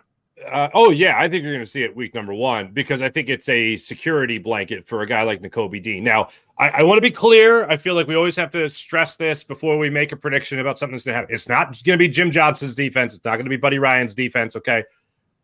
But we are going to see an uptick in attempting to make mistakes happen by the offense. I think your defense now under Sean Desai, when he says the word palpable, or he talks about how he wants the defense to reflect the city, I think he is talking about at a slightly more increased clip, you're going to see this team blitz. I think you're going to see Nakobe Dean revert to what he did so well in college and running behind the guys that he ran so well behind and trying to shoot the gap right between your defensive tackles and trying to get into the backfield. I think you're going to see that a lot more often than what you saw with TJ Edwards. And TJ Edwards was next to none. You rarely blitz your middle linebacker. So I do think you're going to see that week 1. I think you're going to see Nakobe Dean do what he did so well in college at the pro level. And I think you're going to see it with success. It's not going to be nauseating. It's not going to be like, oh, this overly aggressive defense. It's not going to be anything like that. But you're certainly going to see it more than what you saw from Jonathan Gannon. I think defense, that's the thing that's going to jump out that will be different. Also, you could see opportunities there for both Hassan Reddick and Nolan Smith on the field at the same time, trying to come off the edge and get into the backfield. That might not be a blitz necessarily, but beating a one-on-one battle or coming off the edge, that's another way I think you're going to see a little bit more pressure induced by your defensive coordinator, more so than what you saw from Jonathan Gannon. There'll be more sacks this time around by blitz than opposed to guys just winning their one-on-one battles at the line of scrimmage.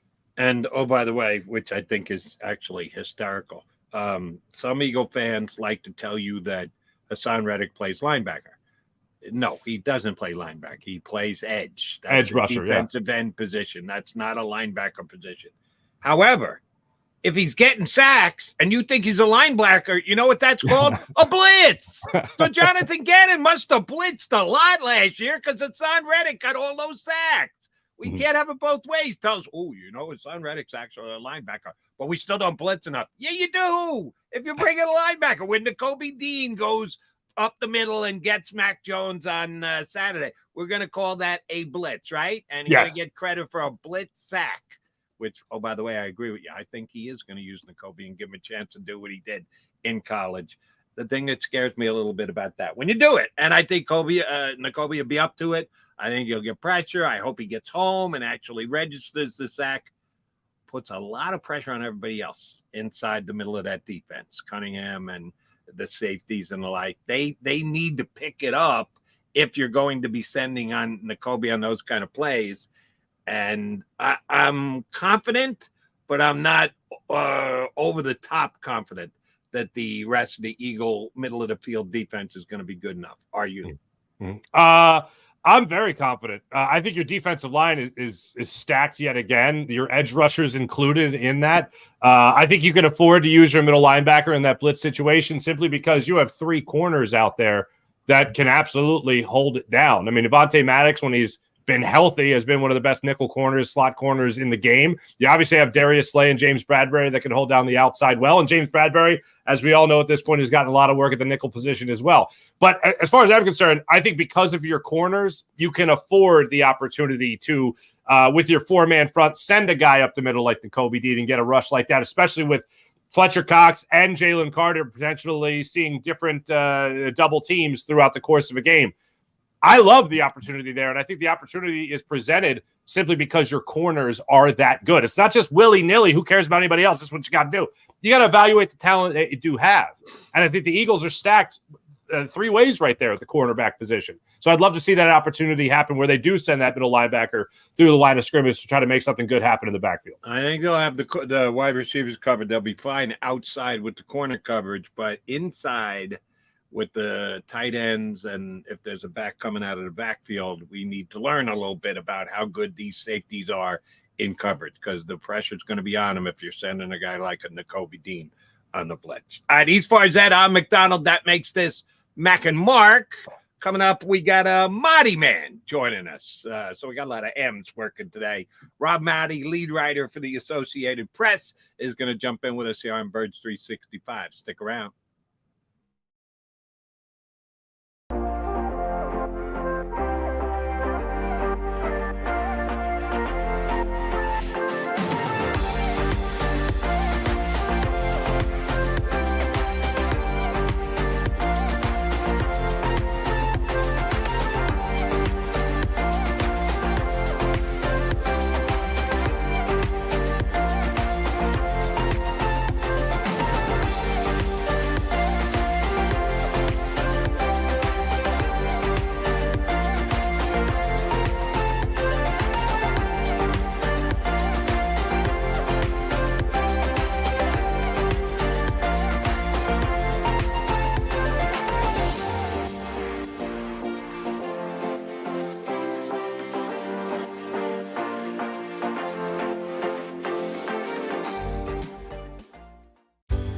Go passionately.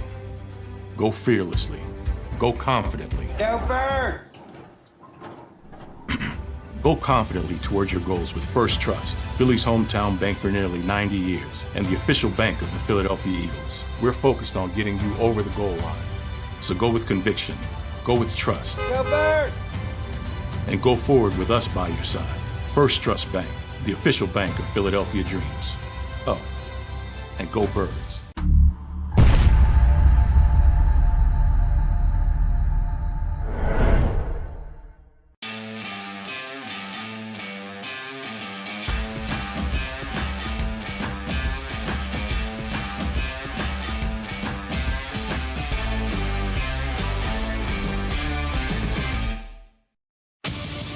The greatest fans on earth. It's a bold statement, but would you expect anything less from Philadelphia? 58 years of heartache creates a toughness, a grit, a resolve not found in most. Sure, our prayers were answered, but now that we've had a taste, we're looking for more. Pondley Hockey, official partner of the Philadelphia Eagles. Go to get your game on. Go for the beers. Go for the cheers. Go for the hit and the hits. Go for the stakes and the stakes. Go to get your parlay on. Go to get your party on. Go for the scene. Go for the screens. Go for the gallery. Go for the win. Go to Ocean. Visit theoceanac.com to plan your visit. EAGLES, Eagles.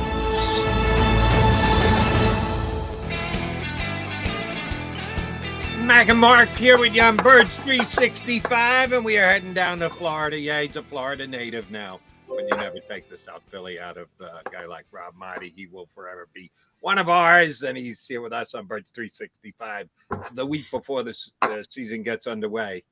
Maaddi, man, what is going to be the story of week one in the NFL? Is it going to be the Philadelphia Eagles winning 57-0, and we all get crazy about how they should just cancel the rest of the season and give us the Lombardi Trophy, or will it be something else? Well, if you're talking league-wide, I think the storyline for week one and really for the season is what Aaron Rodgers is going to do with the New York Jets, and they get a big, tough test the first game of the season against the Buffalo Bills and Josh Allen. And if you want to be the team to beat in the AFC East, you got to go through the team that's dominated that division for a few years. And it's going to be a tough AFC. It's going to be a tough division. Very interested to see what the Jets do. I think that's the big storyline if you want to stay close to home and talk about the Birds and the Patriots. Jody, I don't know about 57-0, but I do think that this one's going to be one of those games where you got an eye on the rest of the league, or if you're watching the Phils too as well, because it's not going to be at all concerning to Eagles fans. I just don't see any way with the Patriots. I know they got Bill Belichick, who, by the way, is 80-90 as a head coach without Tom Brady. He's a losing head coach without Tom Brady, but everyone's still afraid he's going to be able to put something together and prepare and have his team ready to go. I just don't see a way where the Patriots can beat the Eagles other than if the Eagles, like any team can do any given Sunday, beat themselves. Mm-hmm. Rob, I want to ask you about something that's connected to Philadelphia, but no longer in Philadelphia, and that's Jonathan Gannon. I want to jump right to this story because it is a spicy meatball. So apparently Gannon is airing allegedly, you could call it dirty laundry. He's given the trade secrets, the company's secrets, while he was here, saying it was his idea for Nick Sirianni to give up the play calling. Jody knows, I know, you've done interviews with people where they say something that you're not expecting. You're like, oh, damn. And there's that story in The Athletic where Jonathan Gannon apparently told Nick Sirianni, we're all going to get fired. Who cares? Yeah, you got to give up the play calling. What did you make of that story, and do you buy that story of Jonathan Gannon? I don't think that Jonathan Gannon's going to lie about something like that. I don't know how much influence he had, though, on Nick Sirianni. That could be one of those where he's thinking along those lines, and guys are getting input from each other, right? Hey, I think maybe you should do this or whatever. But I don't believe at the end of the day that Jonathan Gannon was the sole major deciding factor that Nick Sirianni gave up play calling duties. It's very interesting. Like you said, Mark, sometimes you do these interviews and somebody will say something to you. Like you can go back to, I guess it was Sean Payton and Jarrett Bell from USA Today when he went on and off on Nathaniel Hackett and what a terrible job he did. Although I think Sean might be a little bit more calculated, wanting to put more pressure or take some pressure off. But that to me was a little bit. I don't know what Jonathan Gannon's thinking. Other than that team's in tank mode. He realizes he might be a one and done head coach.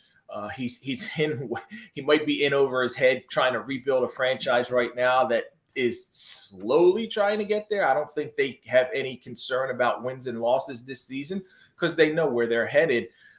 It's strange, but I don't feel like Jonathan Gannon is going to have that much influence on Nick Sirianni. Could have been a collective decision. I'm not sure. Strange though. Mm-hmm. Right. Yeah. I don't doubt that at some point he mentioned it. Do I think Sirianni went, oh my God, why don't I make change take on my play call? No, I don't think it came down quite that way. Back to the Birds for a second. And I think you both picked up on my tongue being implanted in my cheek when I said 57-0. But I truly do believe this. We've gone almost 20 years since there's been a repeat winner of the NFC East. And there are some people out there that are touting the Dallas Cowboys as a team that can not only finish the regular season with a better record than the Eagles, but maybe even finally get back to a Super Bowl or not. I'm not buying. I'm not as high on the Cowboys as some other people are. And the key for me is Mike McCarthy doing the play calling. I think McMullen and I talk about this all the time. We both love Jeff Lurie. Think he's one of the best owners in the National Football League. But when things go awry, he seems to have to try and find a scapegoat and put it on somebody's shoulders, coaching staff, whatever. Somebody's got to pay a price when you underachieve. And guess what? They did the same thing in Dallas this year, and Kellen Moore got his neck chopped off, which I didn't think he necessarily deserved. I think he's a pretty damn good play caller. Mike McCarthy, play caller, Dallas Cowboys. How good do you think he's going to be at it this year, Rob Maaddi? Well, Jody, good enough to go to the Super Bowl. That was my prediction. I got the Cowboys. I got the Cowboys winning. Maaddi, man, what are you doing to us? I got him winning the NFC East and beating the 49ers in the NFC Championship game and going to the Super Bowl. And You're one of those. Yeah, I know. I got them losing when they get there to the Bengals, but I really like the additions of Brandon Cooks, Stephon Gilmore. I look at Mozzie Smith up front. That's one of their weaknesses on the defensive line is in the interior, stopping the run. They feel like he could be a guy who solidifies that. I don't feel like Trey Lance's addition is going to put any pressure on Dak Prescott like some people think, like, hey, it's time to step up. I think Dak Prescott realizes he's got to be better than he was last year. And I'm willing to look at last year and then look at the totality of his career and say he's going to be the guy that we saw in 2021 more so than we did last year with the interceptions. Mike McCarthy, play caller, is something where, hey, we just talked about Nick Sirianni taking over the play calling or giving up the play calling. Now you got the opposite. I don't know how long it lasts. There's a ton of pressure to win in Dallas. Who would they go to if McCarthy is struggling early? Who on that offensive staff would he lean on to say, yeah, no, I'm going to pass this off to you? You've seen a ton of coaches who can do this, and why can't he go through the season and be able to have some success if he has a feel for what he wants to do? They've got some weapons on offense. They're counting heavily, I feel, on Tony Pollard to be that guy at running back so they can balance their offensive attack. And I felt like, as you mentioned earlier, we haven't seen a repeat winner in the NFC East since the Eagles did it 01 to 04. The Eagles were extremely healthy last year, and I'm concerned a little bit about the injury bug. It's hard to go through two seasons with the success that the Eagles had in the training room, having 22 starters healthy for the Super Bowl. So I wanted to change it up, and I didn't want to put the 49ers and Brock Purdy in the Super Bowl. So I went Dallas. I love Stephon Gilmore in the secondary. He's a guy who's been a defensive player of the year. I think he's going to help them tremendously back there. And how about them Cowboys? I could end up being completely wrong, and I certainly won't mind that. What the hell are they putting in the water supply down there in Florida there, Rob Maaddi? We got to send you some bottles of water. That good old Schuylkill tap, you know what I'm saying? Oh man, yeah. Well, I did make my pick during the latest hurricane scare, so that could have been part of it. As you're running out there and wind swirling, and you're trying to be watch out for your house doing this and whatever's going on. So maybe I got smacked upside the head. Maybe.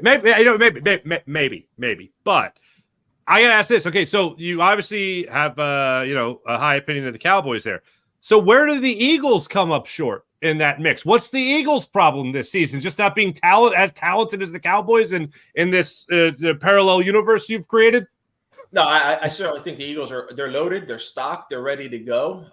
It's hard. We've seen teams after going to a Super Bowl and losing the Super Bowl. I know they're hungry. They're saying all the right things. We want to go back. We want to finish.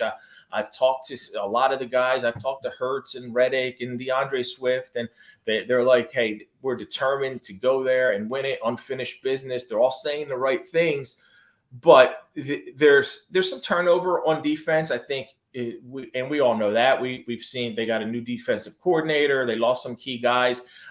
I do feel their young players are going to step up, whether it's Jalen Carter, Jordan Davis, even Nolan Smith, who's like a reserve at this point, first-round pick, that's the luxury they have.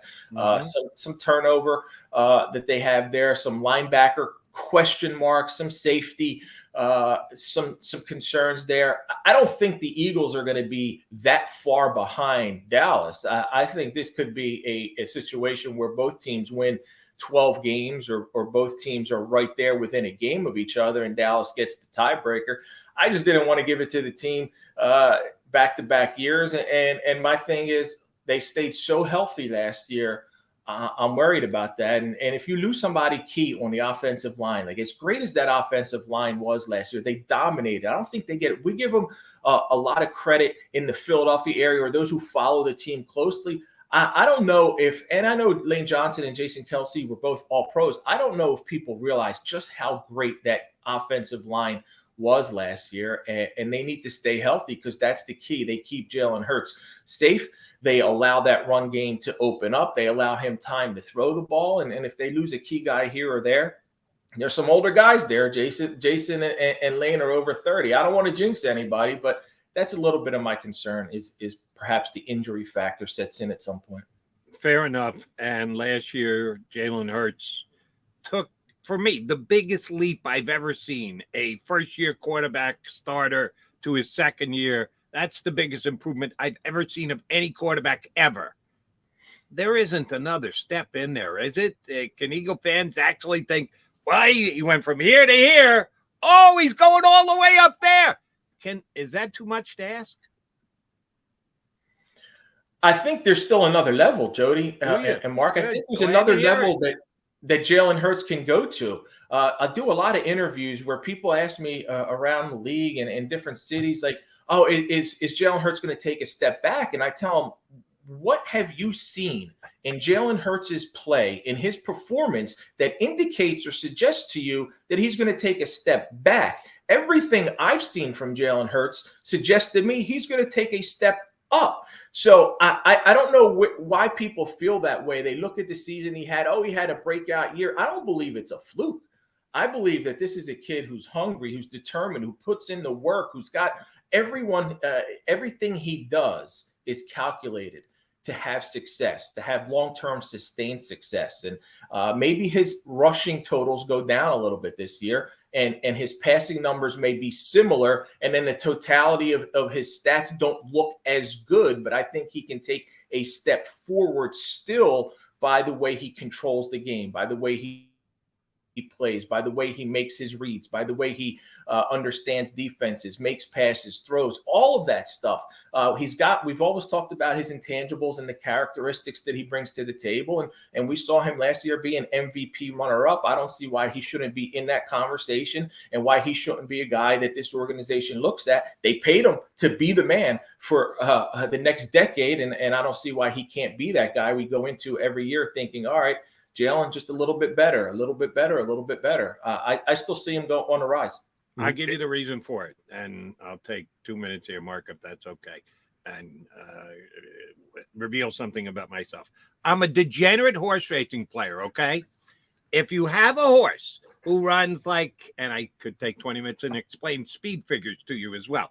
But if he runs a 72 and a 74 and a 69, and then all of a sudden he puts up a 95, that doesn't happen. You're showing kids as a boom, he goes through the roof. That next race out is more likely going to be somewhere in the 80s. If you take this gigantic jump, it's called a bounce. You're going to bounce back down. That's why I think people are going, can he really do it again? Every once in a while, you get the superstar horse that goes 72, 74, 95, 98, and does go up another notch. Very rarely. If Jalen Hurts does it this year, he is going to be a one-of-a-kind quarterback. That's just my horse racing analogy, and I apologize for it, but I can't help myself. I'm addicted. He's the next Smarty Jones. There you go. Smarty just kept getting better. Exactly right.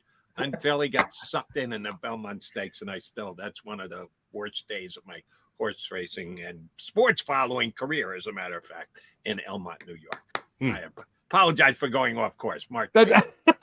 Off track, maybe? Off track? No. Of course, off track. When I have a similar analogy, but it revolves with somebody else. So if you look at Jalen Hurts, for instance, last year, it might have been between his head and the ceiling, it might have been a mile. Now it might be like 1/8 of a mile to how as much better as he could be, but he's still, I think, going to get better this year.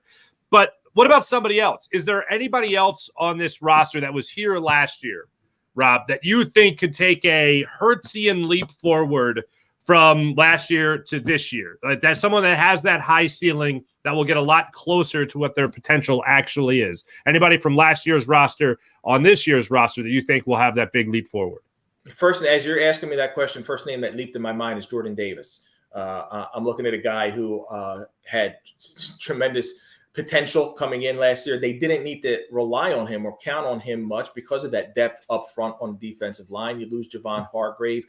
I know they brought in Jalen Carter, and now you got those a little bit of a mix of young guys in there. But I think Jordan Davis this year settled in, a full season under his belt. They do have a little change at the defensive coordinator position. Have gone through the offseason, now training camp, getting accustomed to Sean Desai and what he's bringing to the table. I can see Jordan Davis taking a step up. I don't know if it would be Hurtsian levels. I don't know if there's anybody in the NFL capable of going from right there, mediocre. Is he going to be the starter? Is he going to be the answer? Oh, no, he's an MVP level guy. But I think he could take a big leap forward, which would be certainly benefit the Eagles up front and in the middle of that defense. All right. Despite the fact that you've incorrectly projected the fact that the Cowboys are going to go by the Eagles in the NFC East, I still appreciate your opinion. And I'm going to ask you about the other team that made the playoffs in the division last year, and that was the Giants. Not only did they make the playoffs, they went in and won a road playoff game against the vastly overrated by their record Minnesota Vikings, but a road playoff win just the same. The Giants, year 2 of Brian Daboll, they are committed to their quarterback, which I'm not sure is the right play, but that's where they went. Where did the Giants go off the season that they had last year? Are they going to take a step up? How tough is this going to be for the Giants if they're the third best team in the NFC, but a damn good team at that? Jody, I got to take a step back and falling out of the playoffs. I'm not a believer in Daniel Jones. I don't know how he's a $40 million quarterback in the NFL. I know what the market is. I do like the addition of Darren Waller, the tight end / plays like a receiver guy to help that offense and to help Daniel Jones. But I don't think this team is going to be in a Final Four. I don't think that they're going to be a serious contender for the NFC East. I think it's Eagles, Cowboys, and then Giants. And I'm separating my hands like by a foot right here because I feel that's the big gap between these teams. They could be right around 8-9 wins and not make it this season. To me, the Giants are a little bit of a product of. Now I know they went on the road. They beat the Vikings, but they're a little bit of a product of their success last year and the accolades they had last year being in New York. Like I don't understand how Brian Daboll was the coach of the year over Doug Peterson. I just don't see how he was the coach of the year, other than he's in New York. He's a Giants head coach, and Dougie P was over in Jacksonville, who took over Urban Meyer's disaster and just all of a sudden won a playoff game and won a division with that team. All he does, by the way, is find a way to win no matter where he is. I do like the addition of their wide receiver, the young kid, Jalen Hurts, who I think I had him going to the Giants in the first round. They got him a little bit later. So they got some additions. They got an opportunity to help Daniel Jones, but there's a tremendous amount of pressure on that guy, and he's, to me, not the answer for them. I think they're going to be at around 8-9 wins, and on the outside looking in, the Eagles could probably sweep this team. So can the Cowboys, and it starts. I love that Sunday night matchup, Dallas on the road in New York against the Giants. Next night, Bills, Jets there. You know what? I like it so much I might end up going to both of those games. Ooh, very nice. I'll just look at it. I'll just go to those games. All right, whatever. Rob, real quick, just the running back room of the Philadelphia Eagles. I know some people are concerned with who's going to be the RB1 or whatever. Are they wasting their time? The Eagles, even on their depth chart now on the website, just has everyone as a starter, which I think is hilarious. Is there a guy that you think will jump out as the number one guy on this in this Eagles running back room? Yeah, it's a nightmare for anybody who has an Eagles running back on their fantasy roster. It's like, who do I start this week? Do I go with DeAndre Swift? Do I go with they're going to ride the hot hand, but I think DeAndre Swift is going to get the bulk of the carries initially. They certainly feel they got a ton of respect for what Kenny Gainwell can do, and you saw that he was the guy they were feeding in the Super Bowl more so than Miles Sanders. So I think those two, Rashad Penny, if he's healthy and can stay on the field, can certainly be used effectively. How do you break up those carries? What are the Eagles going to run around 20, 25 times? Sometimes you see them, if you count Jalen's, they're over 30 rushes. I think it'll be mostly DeAndre Swift, but then they'll ride the hot guy. And then Boston Scott's always been, it's not Giants week, so maybe we can wait on him a little bit. All right. You know that here at JAKIB Media, we do an Eagles post-game show, and Seth Joyner is a big part of that. And despite the fact that the Eagles went to the Super Bowl, Seth had to endure their non-aggressive defense all last year. You know how Seth liked to see defensive play, like every other fan in Philadelphia, or at least it seems that way. Part of that is safety as well. And I know you got a gig coming up with Brian Dawkins that I want to let you talk about in a second, but we have questions about the safety position. Everyone is just writing in Lance Blankenship. Oh, he's great. Lance is going to be the guy. Lance, undrafted free agent. He started 4 games last year. Now, he filled in nicely. You lose CJGJ and you think there's going to be a massive drop-off, and there wasn't. So I don't want to downplay what he did last year, but he's got all of 4 starts underneath his belt, and now he's their lead safety. How big a concern is safety for the Philadelphia Eagles? And how big a concern do you think Brian Dawkins thinks it is for safety position at the Philadelphia Eagles this year? Yeah, when you got a guy like Brian Dawkins and you had a Hall of Famer who brings it the way he does and plays it at his level, it kind of spoils things for the rest of Eagles fans who watched him, and then anyone else who steps into that position. They had some pretty good ones too. Malcolm Jenkins was a tremendous safety. Very true. In Philly, helped them win a Super Bowl, but that's the one area I look at right now. You know, you're counting on Blankenship, and you see, if you look at this particular game, it's going to be actually a big test. I'm not concerned about the Patriots wide receivers at all. I think obviously you got a great tandem, a Pro Bowl tandem, and almost an all-pro tandem in Slay and Bradbury, and Maddox in the nickel, as long as he stays healthy, is going to be solid. But Mac Jones can maybe, and the Patriots can look to exploit those tight end matchups, Gesicki and Henry, against the Eagles safeties and the Eagles linebackers. So I think that'll be a tough test to see how they end up coming out of that.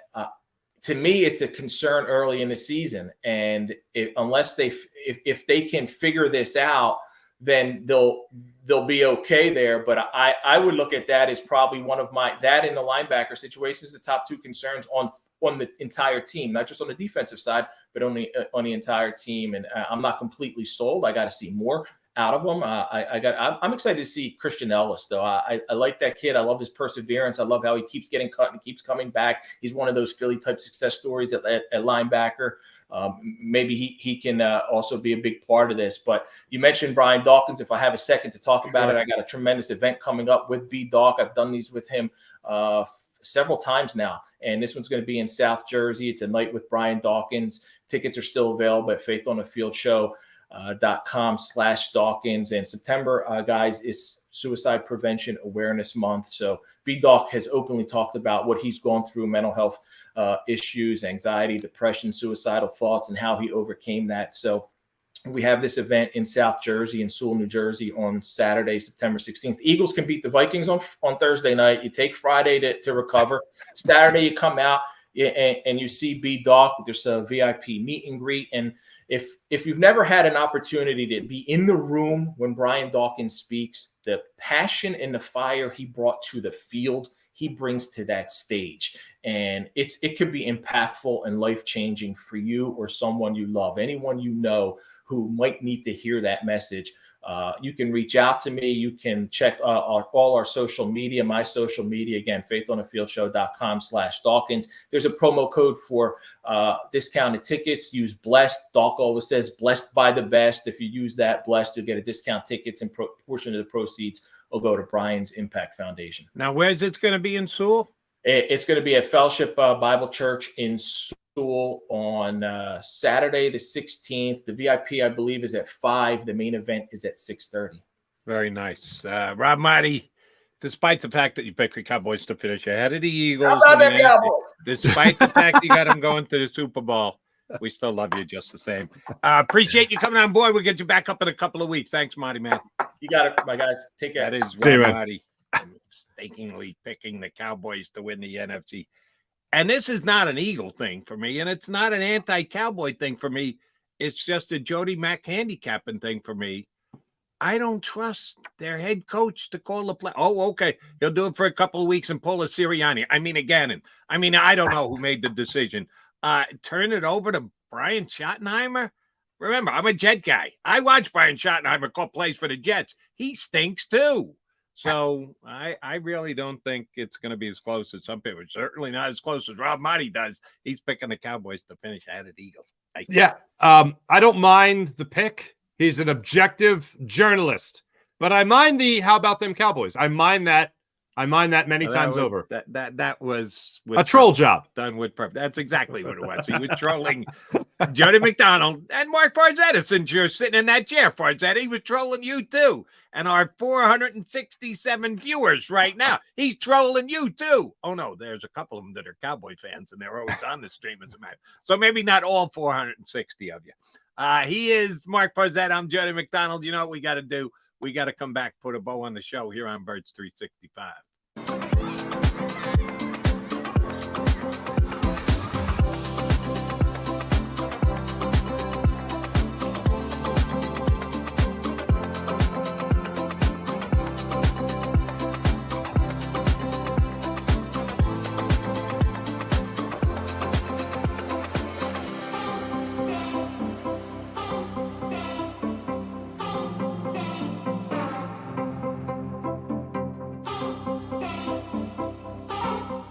If you own a company and you're not producing a podcast, you're missing out. The public consumes messaging when they're ready. Join the professional podcast network of companies and let JAKIB Media Partners put you in the podcast arena. Come to our professional studio, or we'll come to your place of business and professionally produce your company podcast. Call JAKIB Media right now at 267-261-3428. 267-261-3428. Heading down the shore. Have a ball once more. Here, imaginations run wild and time stands still. Because here, you can find the best of the Jersey Shore, all on one 5-mile island. So leave the old you behind and get lost in the woods. Wild, wild, wild wood days.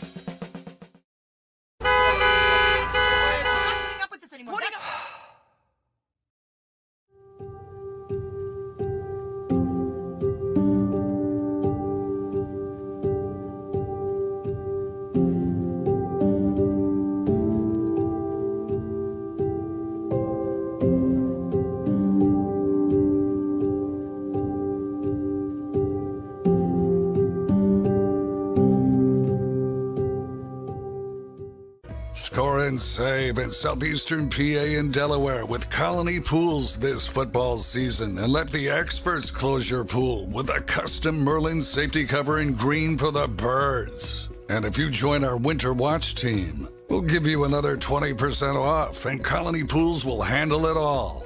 Keep your tiles on your pool, not in your pool. Fly with Colony right now, Birds fans. Visit flywithcolony.com.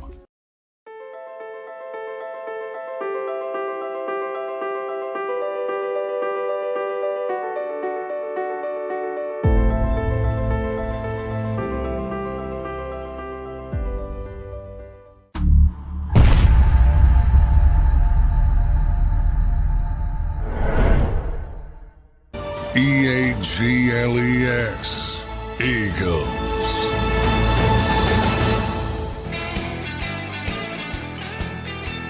Mac and Mark. Mark Barzetta in for Johnny Mac, who's over in Eagle Land to get, I think said Desai. No, the offensive coordinator is going to. Brian Johnson. Yeah. Brian Johnson. So he'll be back with us. Manana to talk about that. But while I got Mark for the last 10 minutes here today, I want to ask him about two things that John and I discussed earlier in the show. When I say earlier, yesterday or earlier this week. And they both kind of bother me. And maybe I'm old school and maybe I'm overly sensitive, but the Eagles laugh at a guy like me when I bring up stuff like this. Captains. They named their captains yesterday, and they had 7 returning captains from the year before, which is a fair number. It's a little on the large side, but it's not outrageous. So they added 2 more captains, both of their superstar wide receivers, to go to a list of 9 different captains. And oh, by the way, did you see the tweet they put out at PhiladelphiaEagles.com? They had a picture of the captains, and they didn't put Jake Elliott on it. They had all of the players except for Jake Elliott. Oh, really? Yeah, I saw this yesterday. I couldn't believe it. If I'm wrong, please correct me, because I've said it on the air twice now. And I didn't see Jake. They only had 8 players of the guys that were captains. They didn't put Jake on the picture. And I think Jake is on it. I think he's in the middle. He's not prominently displayed, but I remember looking at it and thinking the same thing. And I was like, oh, no, wait, hold on. That's him in the middle, I think. Yeah, no, he's in it. Is this, okay. Hold on. Ready here. This is the highest form of production. Ready? Here we go. Is that the picture you saw? Yes. Sort of. It's a little blurry. Okay. Yeah. Jake is in the middle. Yeah. So how many guys they got there? Add them up. 1, 2, 3, 4, 5, 6, 7, 8, 9. Oh, they had all 9. I counted up. Maybe it's my math skills that I can't count to 9. But I thought they left them out. But no worries. They went with a large contingent, a large group of captains. They yes, would all be going out for the coin toss. What the hell else? If you're going to be the captain, you want to go out for the coin toss, and that's the biggest effing joke of all, because you know what's going to happen at the coin toss. Half of them are going to go. Offense, give us the ball. And Sirianni, there's no way he's ever going to take the ball. He's always going to defer, but he added 2 offensive guys. I'm hoping that A.J. Brown has enough nerve to say, yeah, we'll take the ball. As soon as they win the coin toss, and the Eagles all start looking at each other on the sideline. So that's what I'm rooting for. Chaos at some point. Not week 1. They got to get a win and put that behind them. But at some point, I hope A.J. does that. You have any feelings, emotions, thoughts about captaincy? Too much, not enough, anything else?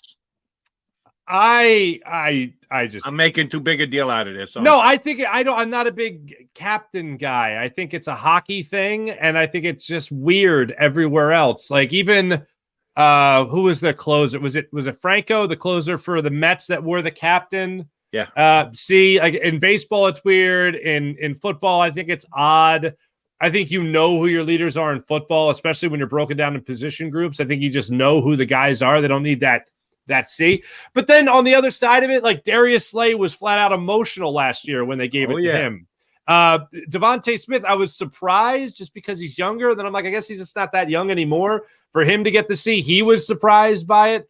I generally speaking, outside of hockey, I think the captaincy and the C on the actual uniform or whatever in hockey, the sweater, I think is odd. But it when you actually label these guys as leaders and it means something to them, I think there is something to that. They wouldn't do it if there wasn't something to it. For me, to my eye, it still looks hokey when it's not somebody skating around on the ice. But yeah, the biggest surprise to me was Devontae Smith of all the guys. But I guess if you were going to give another one to A.J. Brown, you had to give one to Devontae Smith. I don't know. Because if not, it starts the whole full controversy of who's one, who's two, blah, blah, blah. So I actually think they handled that correctly. I agree. And the other thing that bothers me a little bit, and I know this is me just being a douche, their depth chart. And they put out an official depth chart. And what do you mean you have 4 starting running backs? How do you have 4 starting running backs, Philadelphia Eagles? And I get the whole Sirianni wants the competitive advantage thing. He doesn't want to tell anybody anything ahead of time. And really? You think you're getting a competitive advantage ahead of Bill Belichick? You're really going to say that? You're really going to believe that because you refuse to name a starting running back, you're going to somehow get the better of Bill Belichick? Again, it's just me, right? I'm being a fool. And like the captain's meetings, the backfield's going to be crowded. That's as simple as that. The backfield's going to be very crowded. They're going to have 4 guys back there just ready to run the football at a moment's notice. You're going to spend 4 guys out there into the flat to try to catch passes. It's going to be bonkers, Jody. I think it's look, I thought that's what we had training camp for. I thought that's why we had preseason. I thought that's why we watched it. It's you're the number one guy. We're going to depend on you more than most. So here's my question. And obviously it's going to come down to playing. But is there like some kind of contract? Like, here's me. You want to talk about being a douche, Jody? Let me take that crown and put it on for a second. Okay. Is there like a contract negotiation thing here where, but he's not even our number one back, so why would we give him more money? He's not even our number one outside linebacker. Why would we give him more money? You know what I mean? So is there something that weighs into that? Because to me, the competitive advantage part of it is just dumb. You're going to rotate guys anyway. Why do you need to put it on a piece of paper? Yeah, I don't think how he could try that, but I don't think it would really work too much. We didn't name you this, so therefore we're going to pay you $500,000 less. No, that's not happening. But it does bother me. And I get bothered by a lot of things. I don't think I'll be bothered by the Eagles' effort on Sunday, and we'll be back here again tomorrow to talk about the Patriots and Eagles. The countdown is clicking, and we're getting that much closer to our first game. All right, you're back in tomorrow because McMullen's got to run down again mañana, right? Yes, I am in at 9 o'clock again tomorrow. I'm in hour number 2 with you, Mr. Jody Mack. That's what we like to hear. Mark Frazetta will be back tomorrow. Who we got joining us tomorrow? I should remember. Oh, it's going to be with you and I, Paul Domowitch. Paul Damo! I have only met Damo maybe a couple times at most, and really? I have admired him. He's just, it's Paul Domowitch, and I was coming up, and he was very much well established. And it was like, I don't want to bother Paul Domowitch, you know what I mean? But I got to talk to him very few occasions, but it's such a genuinely nice guy, and look forward to talking to him tomorrow. Regular dude, if there ever was one, and his stat pack is something you need to be on top of. He'll give us a little tease of it tomorrow here on the show. Looking forward to talking to him and Frazetta and McMullen. We'll all be back. It'll be a Football Friday. Be right here in 2 and 2. You've been listening to Birds 365, the destination for the passionate Eagles football fan who bleeds green. If it's Eagles football, we're talking about it. Debate inside the locker room and guests that are some of the greatest football minds from around the region. We hope you enjoyed the show. We know we had a blast. Make sure to like, comment, and subscribe, and we'll be back soon. But in the meantime, hook up with us on social media at JAKIB Sports. See you next time on Birds 365.